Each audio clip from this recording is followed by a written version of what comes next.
They do think that. Yeah. Right? Our next guest says the A-Rod brand is dead and there is no way it's going to recover. Branding expert Bruce Turkel joins us right now. So, it's dead, is he? I mean, not him personally, but his brand. He's utterly finished. I think that's the conclusion of most people, right?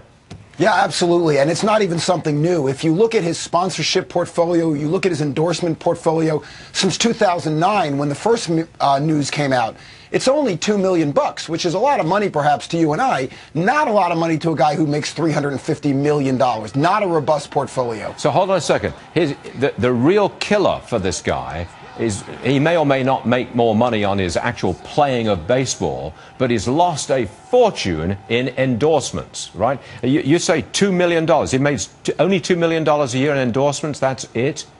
That's right. And he's got a lot of companies that were endorsing him, Pepsi, Nike, Kraft, Colgate.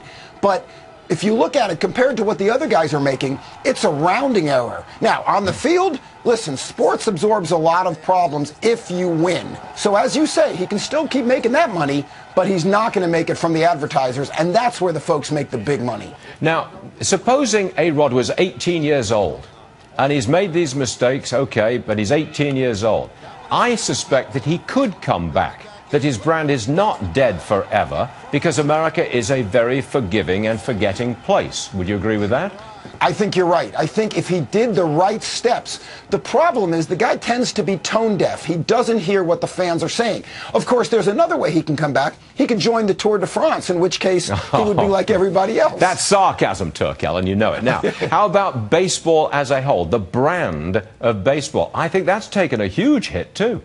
I think so, too. I mean, it's been America's sport, hasn't it? It's been America's pastime. And all the kids, all the folks who are looking to this for wholesome entertainment, we're not really getting that anymore. On the other hand, let's remember, in sports, what matters is winning. Look what the Yankees had with Steinbrenner. Suspended twice, a felon, yet it didn't affect their brand because they won.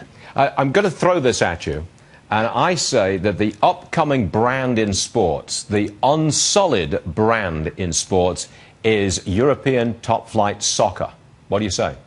Well, European top-flight soccer rules the world everywhere but here. And the interesting thing is, in the past, the U.S. really has been, you know, the sun rotated around us and everybody looked to us. But now we've become more global, we've become more aware of what's going on elsewhere. And with our demographic changing, that's going to become hugely important in this country. I agree with you, Stuart. Interesting. You should have seen Manchester United when the team arrived in Bangkok over the last month. I mean, they're treated like the Beatles, for heaven's sake. Amazing. Sounds like you're a little biased there.